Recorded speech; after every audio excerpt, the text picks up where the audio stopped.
오늘은 사사기 9장 1절부터 15절 말씀입니다. 사사기 9장 1절부터 15절 말씀입니다. 오늘은 기드온의 자녀들에 관한 내용입니다. 기드온의 자녀들이 얼마나 잔혹한 일을 행하였는지 또 잔혹한 일을 당하였는지에 대한 내용이 기록되어 있습니다. 오늘 이 말씀을 통하여서 우리에게 주시는 하나님의 마음을 함께 묵상해 보기를 원합니다.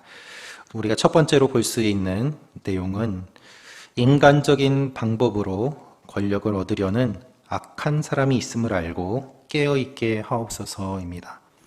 인간적인 방법으로 권력을 얻으려는 악한 사람이 있음을 알고 깨어있게 하옵소서. 우리 1절, 2절 말씀을 한번 다시 읽어보도록 하겠습니다. 시작. 여룻바알의 아들 아비멜렉이 세겜에 있는 그의 어머니의 친척들에게 가서 그들과 그의 외조부의 집안 모든 사람들에게 말했습니다. 세겜의 모든 사람들에게 물어보십시오. 여러분에게 어떤 것이 좋겠습니까? 여룻바알의 아들 70명 모두가 여러분을 다스리는 게 좋겠습니까? 아니면 한 사람이 여러분을 다스리는 게 좋겠습니까? 내가 여러분의 피부치임을 기억하십시오. 아멘. 오늘 본문은 기드온의 아들 아비멜렉의 이야기가 시작이 됩니다. 그런데 이 아비멜렉은 아버지와 매우 다른 길을 걸어갑니다. 그나마 기드온은 하나님께 순종하였고 사사로 쓰임 받았는데 그 아들은 그렇지 않고 자신의 권력을 탐닉하며 또한 그 권력을 얻기 위해 사람들을 무자비하게 죽이는 내용이 기록되어 있기 때문입니다. 그런데 어떻게 보면 이것이 당시 이스라엘 백성들이 살아가는 삶의 모습이었습니다. 기드온이 특별하다고 여겨질 정도였던 것이죠. 하나님을 떠난 하나님의 백성들이 얼마나 무자비하고 인간적이고 그리고 잔혹한지 그 적나라한 모습이 오늘 말씀을 통해서 드러나고 있기 때문입니다. 하나님께서 기드온을 사용하셨고 또한 40년 동안 평안을 주셨음에도 불구하고 이스라엘 백성들은 그것에 대해서 감사하지도 않고 하나님께 영광을 돌리지도 않았습니다.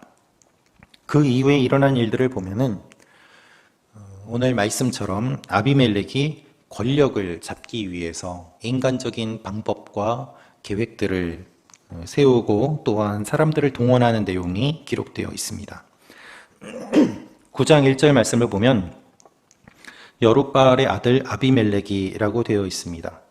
기드온이라고 하지 않고 여룻바알이라고 표시하고 있는 것은 기드온의 별명, 즉 바알을 싸워 이겼다라고 하는 그의 이름을 상기시킴으로 말미암아 대조적으로 그의 아들이 얼마나 하나님에게서 멀어졌고 또한 바알과 우상을 섬기는 사람인지를 보여주고 있는 것입니다. 아비멜렉이 나쁜 길을 가는 것을 대조적으로 보이기 위해서 여룻바알의 아들 아비멜렉이라고 이야기를 하고 있는 것이죠. 아비멜렉은 기드온의 첩에게서 태어났습니다. 기드온에게는 첩이 많이 있었다라고 기록되어 있습니다. 그래서 그 중에 한 사람에게서 태어난 이 아비멜렉이 세겜에 있는 자기 어머니의 친척집, 즉 외갓집에 가서 이렇게 이야기를 합니다. 세겜의 모든 사람들에게 물어보십시오. 기드온의 아들 70명이 있는데 기드온의 아들이 70명이나 있었습니다. 70명이 있는데 기드온이 죽고 난 다음에 누가 권력을 갖는 것이 옳으냐라는 질문입니다. 즉 자기 외가 쪽 친척들을 찾아가서 내가 권력을 갖는 것이 당연하지 않겠느냐라며 사람들을 선동하고 동원하는 모습을 볼 수 있는 것이죠. 그래서 기드온의 자녀들이 많이 있는데 이 많은 사람들이 서로 싸움을 하면서 여러분을 다스리는 것보다 내가 다스리는 것이 낫지 않겠습니까? 라면서 그는 혈연과 지연과 인맥을 동원해서 자신의 세력을 형성하는 것이 오늘 1절부터의 말씀인 것입니다. 아비멜렉은 이렇게 이야기합니다. 내가 여러분의 피부치임을 기억하십시오. 이 말은 참으로 나는 여러분의 뼈고 여러분의 살입니다라는 것입니다. 우리는 하나라는 거예요. 세겜에 와서 내가 당신들하고 같은 편이고 우리는 한 몸이니까 당신들은 나를 지지해 주십시오라고 이야기하고 있는 것입니다. 선거운동하고 있는 거예요. 9장 3절 말씀 같이 읽겠습니다. 시작. 그의 어머니의 친척들이 그를 대신해서 이 모든 말을 세겜 사람들에게 전하자 그들은 그가 우리 형제다라고 말했습니다. 그들의 마음은 아비멜렉을 따르는 쪽으로 기울어졌습니다. 먼저 외가 쪽 친척들을 만나고 그들을 보내서 세겜 사람들의 여론을 만들었습니다. 그러자 세겜 사람들이 다 이렇게 따르기로 결정을 합니다. 그가 우리 형제다라고 말을 하는 것이죠. 여러분, 이것이 우리의 삶에 있어서는 큰 문제가 없는 것처럼 보입니다. 정치인들은 권력을 얻기 위해서 지연을 강조하고 혈연을 강조하고 학연을 강조합니다. 조금이라도 관계가 있으면 그 사람들을 찾아가서 우리는 한 몸이다. 나는 당신을 위해서 일을 할 수 있다. 라고 이야기를 합니다. 그렇게 하는 것이 당연해 보입니다. 그렇게 사람들의 마음을 움직이고 여론을 만들고 세력을 형성하면서 권력을 잡는 것이 당연하다고 합니다. 그런데 문제는 무엇입니까? 아비멜렉이 여룻바알의 아들이라는 것입니다. 기드온의 아들이라는 것이죠. 하나님께 쓰임받았던 그 사람의 아들이 하나님께 기도하는 것이 아니라 세상적인 방법으로 자기의 생각으로 그렇게 사람들을 찾아가서 이렇게 세력을 형성합니다. 그리고 무엇보다도 그는 악한 사람이었습니다. 그런데 세겜 사람들은 이것을 알면서도 그를 세웁니다. 왜요? 같은 혈연이고 지연이라는 이유로. 그것이 악을 눈감아주는 빌미가 되었던 것이죠. 여러분, 이와 같은 일들이 우리 주위에도 많이 일어나고 있지 않습니까? 우리는 요즘 뉴스를 통해서 이런 것들을 많이 보고 있지 않습니까? 대권을 노리고 출마하는 많은 사람들이 있습니다. 그들이 하는 행보는 정말 사람을 찾아다니고 혈연과 지연과 자기가 세력을 형성하기 위해서 여기저기 힘쓰고 애쓰는 모습들이 보이지 않습니까? 그런데 문제는 그 사람이 어떤 사람이냐라는 것을 우리는 더 잘 봐야 한다는 것입니다. 슬프게도 교회 안에도 이와 같은 일들이 들어옵니다. 교회 안에서 어떤 선거를 할 때, 교회가 어떤 일을 하려고 할 때 우리는 하나님께 먼저 무릎 꿇고 기도하며 성령님의 인도하심에 따라 한마음이 될 것을 원하기보다는 내 의견을 들어주는 사람들을 쫓아다니고 내 말을 들어줄 사람들을 만들어내고 그렇게 여론을 형성하면서 교회도 이끌어 가려고 하는 일들이 일어나고 있는 것이 슬프지만 가끔 보입니다. 여러분, 그렇기 때문에 교회가 힘을 잃는 거예요. 하나님의 사람은 하나님의 인도하심을 받을 때에만 힘을 얻게 됩니다. 사람을 의지하고 사람의 여론과 세력을 의지할 때는 반드시 패망함을 성경은 반복해서 우리에게 알려주고 있습니다. 우리의 싸움은 혈과 육에 관한 것이 아닙니다. 여러분, 이것을 기억하십시오. 여러분 주위에 도와주는 사람이 아무도 없는 것 같고 나는 배경도 약하고 아는 사람도 없고 뛰어나지도 않고 내 주위에 지지해주는 사람이 없는 것처럼 보인다고 할지라도 걱정하지 마십시오.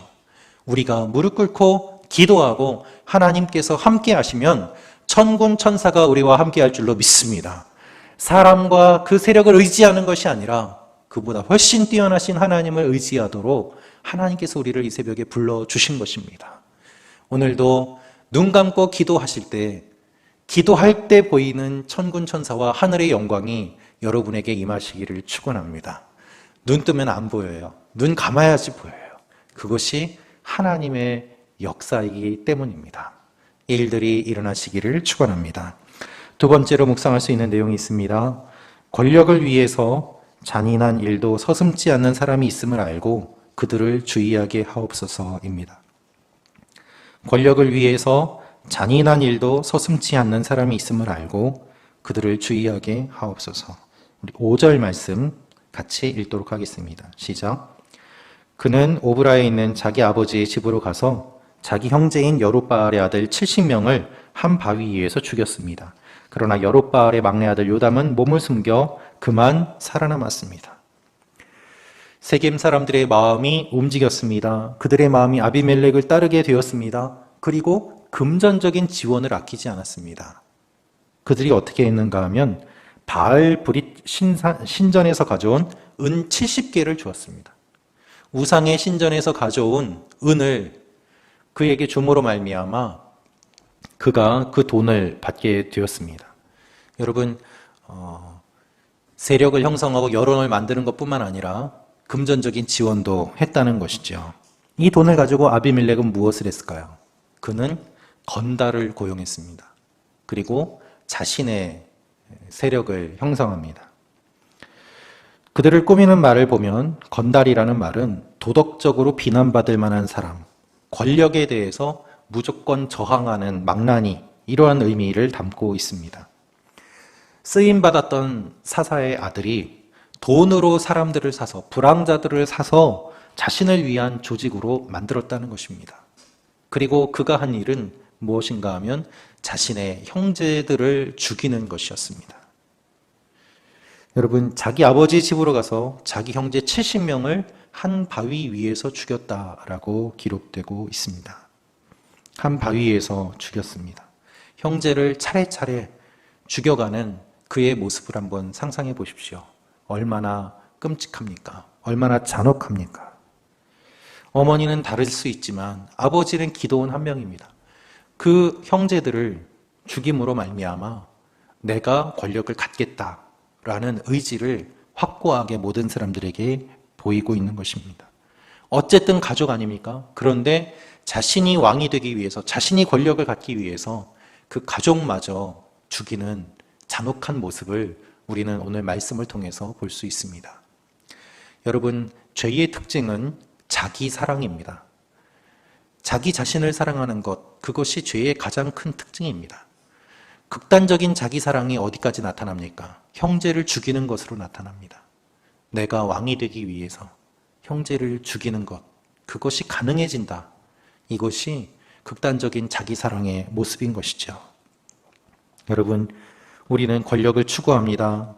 그러나 권력을 얻기 위해서 가족도 내팽개치고 심지어는 가족도 죽이는 일이 일어나는 것을 오늘 말씀을 통해서 알 수 있습니다. 우리는 어떤 것을 원합니다. 그런데 그것을 얻기 위해서 결과를 보지 과정을 무시할 때가 참 많이 있습니다. 양심을 속이면 돈 벌기가 참 쉽습니다. 사람을 괴롭히고 높은 자리에 올라갈 수도 있습니다. 그리고 높은 자리에 올라가면 그것을 정당화합니다. 내가 이 자리에 오르기 위해서 다른 사람을 무자비하게 대하고 짓밟고 그것이 나의 성과가 되어서 높은 자리에 올라가는 것, 그것이 세상의 법이다라고 주장을 하는 것이죠. 그런데 우리는 이러한 세상 가운데 살아가고 있지만 하나님께서 원하시는 것은 무엇입니까? 하나님께서는 피를 흘리며 왕으로 세워지는 것을 원하지 않으십니다. 형제들을 죽이고 스스로 왕이 되는 것을 원하지 않으십니다. 하나님께서 사람들의 혈연, 지연, 금전적인 지원을 받고 불황자들을 고용하면서 스스로 왕이 되는 것을 원하지 않으십니다. 그런데 우리는 그와 같은 일들을 하려고 합니다. 왜요?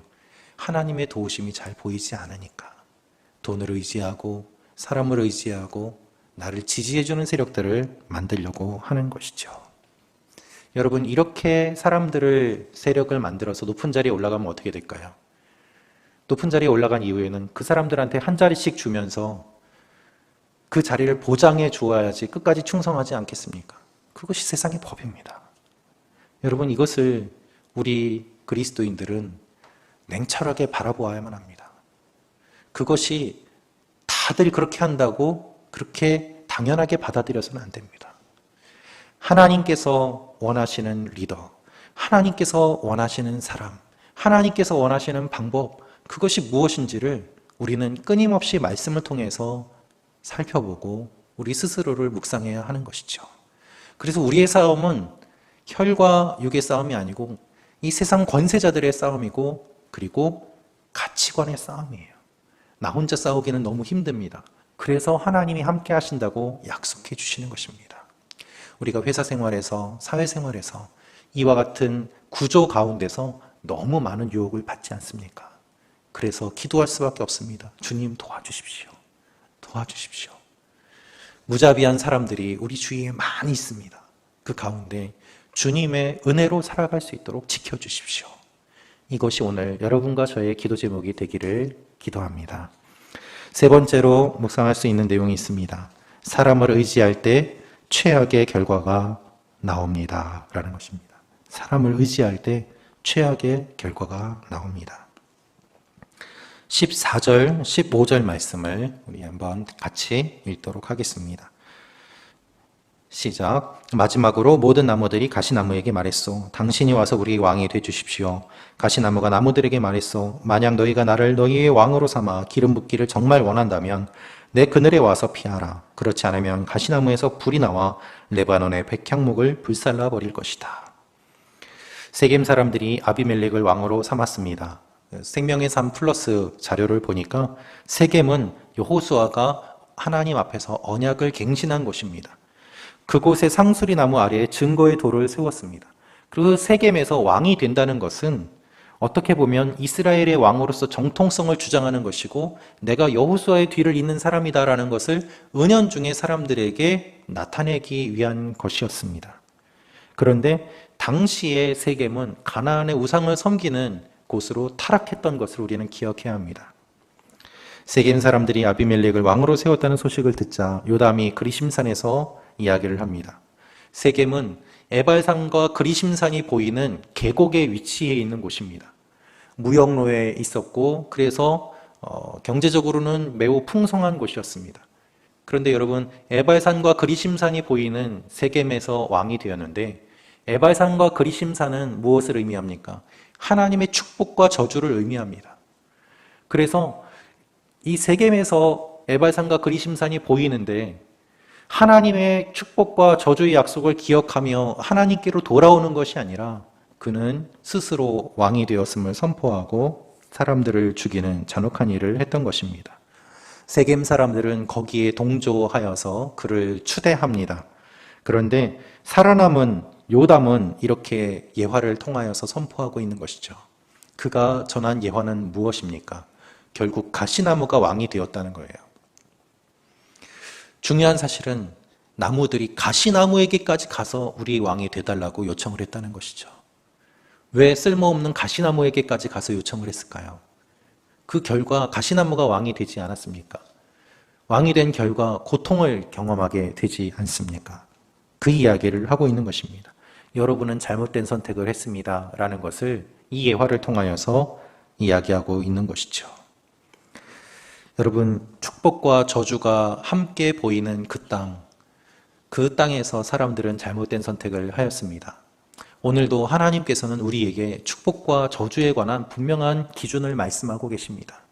하나님의 뜻대로 하면 살 것이요, 하나님의 말씀에서 떠나면 우리의 생명을 유지하기 어려울 것을 주님은 분명하게 말씀하십니다.